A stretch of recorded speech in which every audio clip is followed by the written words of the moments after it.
Hello students, कुमारी study circle में आप सबका स्वागत है। आज हम लोग सहकारिता विभाग परीक्षा को आगे बढ़ाते हुए लाभ और हानि खाता ये बताने वाला हूं कि भाई लाभ और हानि खाता होता क्या, और बहुत ही शॉर्ट में बताने की कोशिश करूंगा। ज्यादा कुछ समय नहीं लिया जाएगा इसमें, केवल आप देखते ही समझ जाएंगे कि वास्तव में होता क्या चीज है लाभ और हानि खाता। तो चलिए हम लोग देखने की कोशिश करते हैं लाभ और हानि खाता होता क्या है। तो सिंपल सा वित्तीय वर्ष के अंत में शुद्ध लाभ या हानि ज्ञात करने के लिए व्यवसाय वर्ष द्वारा जो खाता बनाया जाता है उसे लाभ हानि खाता या लाभ हानि खाता कहते हैं। लास्ट में जो वित्तीय वर्ष के अंत में यह शुद्ध लाभ कितना हुआ, शुद्ध हानि कितना हुआ, इसी को देखने के लिए बनाया जाता है। कैसे बनाया जाता है? तो सबसे पहले जो ऊपर हेडिंग डालते हैं लाभ और हानि खाता, इसके बाद दिनांक माने 31 मार्च को समाप्त वर्ष के लिए लाभ हानि के विवरण यहाँ पर लिखना होता है। जब भी समाप्त होता वर्ष 31 मार्च को समाप्त वर्ष के लिए लाभ और हानि विवरण यहाँ पर लिखना होता है। और प्लस एक इस प्रकार का डायग्राम बना लेते हैं जिस पर मैंने यहाँ पर बनाने का शो करने की कोशिश कर रहे हैं। इस प्रकार खंड अब बना लिया जाता है। इसके बाद एक खंड में विवरण और दोनों में विवरण होता है, लेकिन और एक साइड राशि और दूसरा साइड राशि माने विवरण और राशि यहाँ पर रखाया जाता है।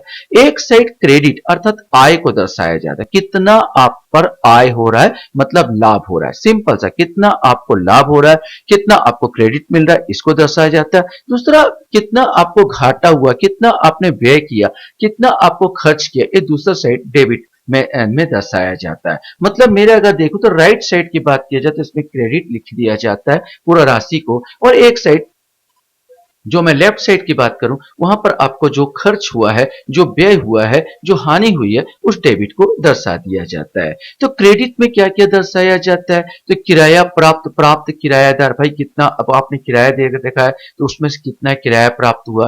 प्राप्त ब्याज, आपको ब्याज कितना मिला है। निवेश के लिए आय, निवेश पर आपने जो किया उस पर आय कितनी प्राप्त हुई है। गवर्नमेंट से जो छूट प्राप्त हुई उसको भी जोड़ लिया जाता है, क्रेडिट है आपका।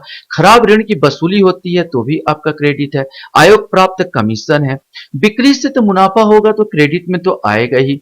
अप्रेंटिस प्रीमियम ये सब लिखा जाता है। नव शिक्षा प्रीमियम भी है। सेवा शुल्क से जो आपको आमदनी है उसको लिखा जाता है। प्राप्त कमीशन और गवर्नमेंट द्वारा जो छूट दी जाती है, ये सारे के सारे चीज विवरण जो होते हैं हम किस में डालते हैं? तो ये आपका राशि माने जो आपको क्रेडिट मिला है, जो आपको लाभ प्राप्त हुआ है, और सारे लाभ को इस साइड बगल वाले खाने में लिखते चले जाते हैं। ये बगल वाला खाना होगा उसमें सारे लाभ को हम लिख देंगे और लिखते चले जाएंगे। ठीक इसी प्रकार जो डेबिट होता है अर्थात हमको हानि क्या हुई उसको देखना होता है। देखो सकल हानि, शुद्ध हानि का जो होता है उसको यहाँ पर दर्शाया जाता है। कार्यालय व्यय, कार्यालय में जो व्यय करोगे उसको दर्शाएंगे। वेतन देना पड़ता है उसको आपको माइनस करना होगा। बैंक शुल्क देना होता है। देखो कार्यालय प्रकाश व्यय मैंने लाइट एट में जो बिल दोगे उसको माइनस करना पड़ेगा। हास जो हुआ है आपका उसको माइनस करने का। डाक व्यय है। फ्रंट आउट बोर्ड व्यय भाड़ा खर्च है।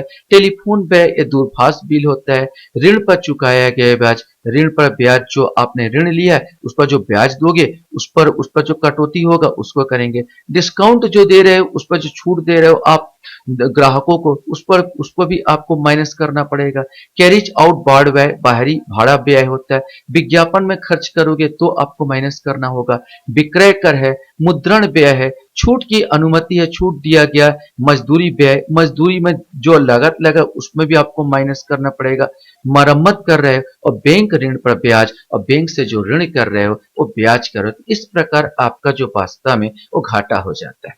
तो कुल मिला के हम यहाँ पर देखते हैं तो घाटा को माने लेफ्ट साइड दर्शा रहे हैं, और आय को हम लोग क्या कर रहे हैं, प्रॉफिट को जो है राइट साइड दर्शा रहे हैं। क्वेश्चन ये पूछेगा कौन सा आपको क्रेडिट में रखोगे और कौन सा आपको डेबिट में रखना है, माने कौन सा आय लाभ हो रहा है और कौन सा खाता हो रहा है। और यहाँ पर एक चीज और है, जितना आपका लाभ हुआ है अगर यहां पर होगा टोटल आप लाभ कर दीजिए। टोटल आपको लाभ कर देना है। यहां पर टोटल आपको लाभ करेंगे और यहीं पर आपको टोटल आपको जो है हानि कर देंगे। यहां पर टोटल लाभ और टोटल हानि देख दिया जाएगा। अगर मान लिया जाए लाभ में से हानि को माइनस कर दूं तो जितना बचेगा आपका शुद्ध लाभ हो जाएगा। अब मान लिया जाए हानि ज्यादा हो गया हानि आपका ज्यादा हो गया और लाभ आपका कम हो गया, तो ऑटोमेटिक क्या हो जाएगा, हमको शुद्ध हानि हो जाएगा और कुछ भी नहीं है ये सब चीजों में। मैंने हम ये लिख सकते हैं यहाँ पर, और आपको बात करूं तो ये हो जाएगा सकल लाभ बराबर होता शुद्ध बिक्री माइनस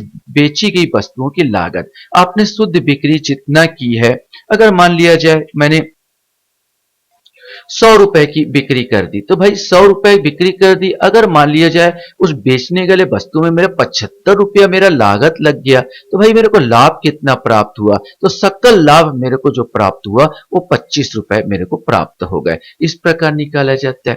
और एक और है शुद्ध लाभ की, अगर बात कर दिया जाए तो शुद्ध लाभ भी इसमें देख, सकल लाभ हम टोटल जो लाभ प्राप्त कर लेते, मान लीजिए मुझे सकल लाभ सब मिला के 100 रुपए लाभ प्राप्त हुआ, प्लस व्यय मेरा खर्च कितना हुआ, मैंने कहा था भाई मेरे को 75 रुपए का पूरा व्यय खर्च हो गया। इसके अलावा प्लस अन्य आय भी अब इसमें जोड़ दिया जाता है। ये अन्य आय हमको जो प्राप्त हुआ है, अर्थात गवर्नमेंट तरफ से छूट वूट मिला है, ये मिला है, जो भी मिला है, इसको भी अगर जोड़ दिया जाए तो उसमें अगर हम लोग टोटल हम प्रॉफिट देखते हैं तो हमारा क्या होता है, वो शुद्ध लाभ होता है। तो इस प्रकार लाभ हानि खाता निकाला जाता है।